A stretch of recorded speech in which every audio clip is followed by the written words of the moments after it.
Pastors Chooks and Toyin Ogoye. Pastors Chooks and Toyin Ogoye are the lead pastors of Resurrection Life Church, Johannesburg, South Africa. They are passionate about building families and raising men and women who transform and uplift the standard of life in their communities through understanding and applying biblical principles. Pastor Chooks and Pastor Toyin frequently host workshops, seminars, and conferences for transformation.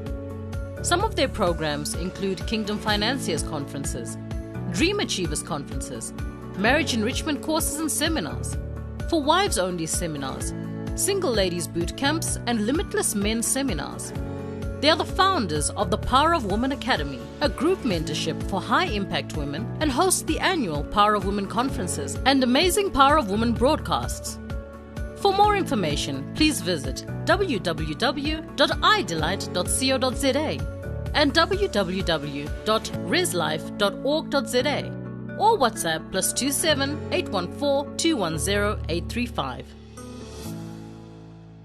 Good evening. Welcome to the amazing Power of Woman broadcast. I am Dr. Chotsu Goy here.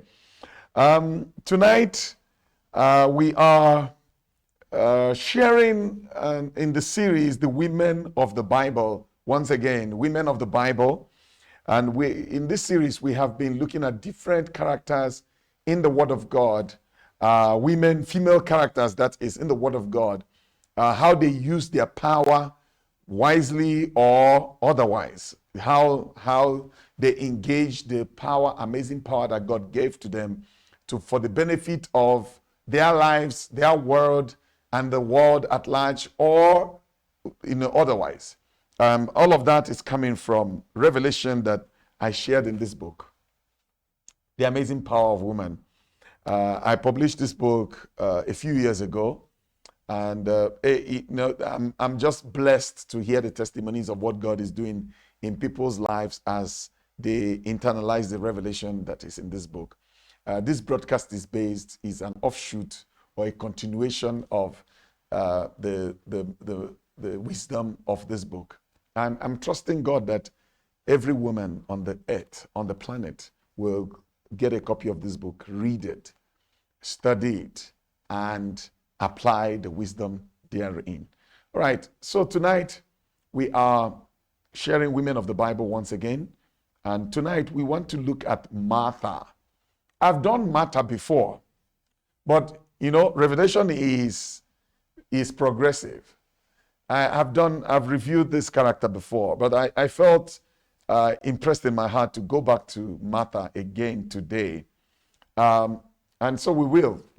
And we trust God for new insights, new depths. All right, Martha is a woman. We find her story in 3 passages of scripture. There's one in Luke chapter 10, verse 38 to 42. There's another one in John chapter 11. And then another one in John chapter 12. The Bible tells us that she had 2 siblings, a brother called Lazarus and a sister called Mary. From the way we see things, it seemed like she was the oldest of the 3 siblings. So the order seemed to be, I stand to be corrected, but the order seemed to be Martha, then Mary, then Lazarus. That seemed to be the order. All right. So they were personal friends of Jesus. I don't know how the relationship, started, but they were personal friends of Jesus. Jesus visited them in their home. Jesus spent time with them. And the Bible said Jesus loved Mary, Martha, and Lazarus. So they were his friends. Jesus loved Mary, Martha, and Lazarus. So there's a lot we can learn from this woman, Martha. Maybe later we will review her sister Mary. But for today, we are looking at her, Martha. Of the 2 sisters, she seemed to be the one that is more aggressive. She was the one who, the day that Jesus was visiting them, was about, going about trying to prepare dinner, and she was, doing all sorts of things in the house. And, at some point, she got irritated that her sister was not joining to help cook. And then she went to lodge a complaint with Jesus and, okay, we coming to that. She was the one, when their brother died, both of them sent a message to Jesus that his friend Lazarus was sick. He was critically sick. Jesus needed to come and pray for him. But Jesus didn't show. Jesus, Bible says, when Jesus heard the story of Lazarus being sick, Jesus stayed where he was. He delayed. And by the time he decided to go, by the time he got there, he realized that Lazarus has been dead for 4 days. So it seems like, the news of Lazarus' death, the news that Lazarus was sick got to Jesus. By the time he got to Jesus, Lazarus was already dead. He was already dead. So I don't know how long it took them to take the message from the sisters to Jesus. But when he got to Jesus, it was like, he was already dead. Because by the time Jesus went, after 2 days, he was already dead for 4 days. All right? So, but let's focus on Martha today. What we learn from her? Her name, Martha, means boss lady. It means boss lady. And when we put the information that her sister Mary, which many Bible scholars believe was Mary Magdalene, we know Mary Magdalene was a very close and loyal follower of Jesus Christ. And it was the same Mary who bought the expensive perfume and broke it at the feet of Jesus. And we know how expensive that perfume is. So when we put all of that together, we can ascertain that Martha, Mary, and Lazarus came from a rich home. They had money because the perfume was quite expensive, and they had their own house and so on. So her name means boss lady. She's landlady or mistress. That's what Martha means. Of the two sisters, she was the more aggressive one. Maybe if we were to categorize her with the temperaments, she probably was a choleric person, because she was always serving, she was always doing things, she was, and then when the brother died and Jesus came eventually, she was the first person to run to go and meet Jesus. When she heard that Jesus was around, she ran out of the house. That's a choleric behavior. Anyway, she was, more interested in serving Jesus and making Jesus feel welcome and well taken care of. She put an emphasis on that more than sitting down to enjoy fellowship, sitting down to learn, sitting down. And so when she challenged her sister to come and join with her in the kitchen, and then came to complain to Jesus, Jesus gently and lovingly corrected her. He says, Martha, you are distracted by too many things. You are distracted by too many things. But your sister has chosen the better part, or the good part, which will not be taken away from her. So the one big lesson, the first big lesson we learn from Martha is the power that you have as a woman will not be fully engaged without fellowship with Jesus, without fellowship with the Master, without sitting down to learn. If you will not take the time to sit down to learn, that power will not be maximized. In fact, that power stands to be abused. That power stands to be hijacked by the enemy. So, when Jesus came to their house, he expected the two of them to sit down and learn. If they had asked him, should we go and prepare food or whatever, Jesus would have said, leave the food, come and sit down and learn. But it was interesting that when Jesus sat down teaching and ministering and, talking with Mary and teaching them things, while Martha was busy, Jesus didn't stop Martha. Jesus didn't say, Martha, stop, come and sit down here. Come and sit down here. No, he didn't say that. He only intervened when Martha complained. So if Martha never complained, Jesus would have left her. That tells me something. if Martha never, got Jesus involved, because she got Jesus involved. Jesus, why are you quiet? Why are you not, telling my sister to come and help me? If Martha did not try to get Mary to come and join in the kitchen, Jesus would never have bothered her. What does he say to us? In our relationship with God, there are some of us who are so bent on serving that we are not paying attention to intimacy. We're not paying attention to learning. We're not paying attention to developing close relationship. And because of that, our service is not the way it's supposed to be. Our service is subpar. Our service is less than the quality it's supposed to be. Qualitative service unto God is born out of relationship. Let me say that again. Qualitative service unto God is born out of deep relationship with Him. So you need to ask yourself a question. When you are trying to serve God, is it coming out of the depth of relationship, or you're just busy? You're just, doing. You can't be a human doing. You have to be a human being. You can't be a human doing. You have to be a human doing. You have to be a human being. Doing must come out of being. Being comes out of a relationship. You be first before you can do. You're supposed to be. You cannot be without fellowship. You cannot be without intimacy. You cannot be without depth. You see, so Martha missed it there. There was no depth in the way she valued the visit that Jesus came to their house. She didn't value that Jesus coming to their house was for their benefit, was for their upliftment, was for their encouragement. Instead, she saw Jesus coming to the house as an opportunity to serve, as an opportunity to impress Jesus, as an opportunity to give Jesus something.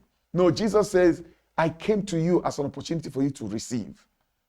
Receiving is always uppermost in the mind of God, rather than giving. Receiving comes first. Receiving from God, that is, comes first before giving to Him. Receiving from Him comes first before giving to Him. And He prefers that we receive from Him. Remember that He says concerning love, He says we can only love because He first loved us. We can only love others because He first loved us. So if we don't receive His love, we will not have love to give. If we don't receive His care, His affection, we will not have it to give. So God prioritizes receiving from Him first before giving out. So for those of us who are ministers, there's something to learn here. We need to receive first before we give. We need to receive first before we give. You see, this was what Jesus was trying to say here. So if we are, go about giving, and not receive, Jesus will let us continue. Just like He let Martha continue. He will let us continue. It's not a sin to serve. It's not a sin to try to give. It is better. That's why Jesus said that Mary has chosen the better part, the good part, which will not be taken away from her. It is better to sit down to learn. It's better to receive than to give. In terms of receiving from the Lord. Receiving from the Lord. I know there's a scripture that says it is more blessed to give than to receive. That is to give to man. It's more blessed to give to man than to receive from man. How, on the other side, it is more blessed to receive from God than to give to God. Can you see? So when it comes to God, it's more blessed to receive. And then we give after we have received. When it comes to man, it's more blessed to give than we receive afterwards. Can you see how it's flipped? Giving to God must come from receiving from God. Then receiving from men must come from giving to men. So you have to give first to men, and before it comes back to you from men. While when it comes to God, you have to receive from God first before you can give to Him. So people sometimes we mix it up. We now, want to take the principle that applies to man and apply it to God, or take the principle that applies to God and try to apply it to man. No, it doesn't work. So when it comes to God, receiving comes first, and then we give. When it comes to men, giving comes first, then we receive. Do you get it? All right. This is one thing we learn from Martha. Giving to God comes after receiving from him. Giving to God comes after receiving from him. While with men, receiving from men must come after we have given to men. This is one of the big lessons that we learn from Martha. So put your priorities right. Woman of God, put your priorities right. Man of God, put your priorities right. Your priority should be to receive from God first. So fellowship and relationship must come before service. And it seems to me like, the way that Martha sounded, do you not care that my sister is not helping me? She's comparing herself with her sister. See me, I'm laboring here in the kitchen. I'm doing this. Meanwhile, she's just there, sitting there. She's not doing anything. And then you're keeping quiet and you're not saying anything to her. She's not doing anything. See, she's comparing herself to her sister. That, again, is an error. We are not supposed to compare ourselves with someone else. No. We're not supposed to compare what God is doing in our lives and what God is doing in someone else's life. No. All of us are on individual journeys with God. So quit comparing. Quit trying to look at somebody's life and then think of what God is doing in their life and then try to, use them as a measuring stick to measure yourself. The Bible says when we compare ourselves to other people, we are not wise. Those who compare themselves with others are not wise. It's not wisdom. It's not wisdom. So wisdom means focus on what God is doing in your life and leave other people alone.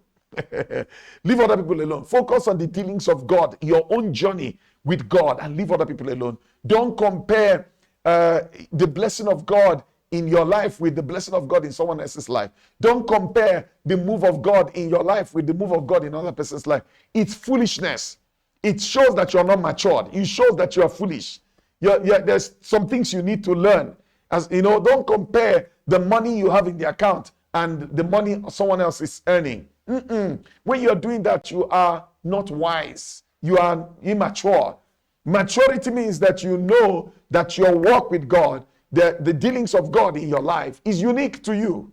Is unique to you. What the plan that God has for your life is unique to you. And this thing is so profound. God's plan for everybody is unique. Some people, God starts with them early and use them early, while some other people, God uses them late in life. Some people, they explode early, while some other people, they only explode later. You can't compare yourself with someone else. What God is doing in your life is different. Look at Peter. Peter came to Jesus, an older man. Peter came to Jesus, an older man. John came to Jesus as a teenager, someone who was in his late teens. John was very young, while Peter was, more advanced in years. See, but they both had a relationship with Jesus. They both had an encounter with Jesus. But for Peter, it happened later in life, and John, it happened early in life. What's the point I'm making? Don't compare yourself with someone else. Don't compare the dealings of God in your life with someone else. Don't compare the size of your ministry with someone else. Don't compare the anointing that God has manifested in someone else's life and ministry with what is manifested in you. No, we all are in different journeys. We all are at different places in our walk with God. So, Martha should have just faced her own and left Mary alone. All right. When I think about Martha, it's not a bad thing to try to serve God. So I'm not diminishing serving. I'm not diminishing giving to God. No. I'm just saying priority. So we can commend Martha for serving, because there are some people who are not even serving. They are not building a relationship. They are not serving. They are not, investing time to prioritize communion, to prioritize fellowship, before serving. They are not doing it. So I don't even understand those people. It's serving is good. We're just saying prioritize communion, prioritize learning from him, prioritize receiving from him before before serving. But we're not trying to say serving is not good. So you need to serve the Lord. You need to engage your talent, your gift to serve the Lord. You know, when we see Martha again in John 12, we saw her again in John 12. And what do we see her doing? She's serving. She's hosting again. She loved hosting. She loved serving. So we can clap for Martha for making the gift of God in her life available to serve other people. To serve other people. I don't know what God has given to you. What are you using it for? You're not going to be sitting idle. You're not going to be sitting with that gift and not doing anything with it. No, you need to serve. You need to serve. What we are saying is receive from the Lord first, then you can give. Sit down and learn, then you can give. There are people who are in church. They wouldn't even, on a Sunday, they wouldn't even come down into the auditorium to sit down and learn. No, they are serving. And then, service is over. They never heard anything. And they will not even prioritize going back to the message that was preached to learn from the message that was preached. No, don't do that. Don't do that. Don't serve and then starve. Don't serve and starve. Don't serve and starve. Instead, feed, learn, receive, then pour out. All right, let's continue. We see Martha again with her sister. Their brother Lazarus is now sick. Lazarus is sick.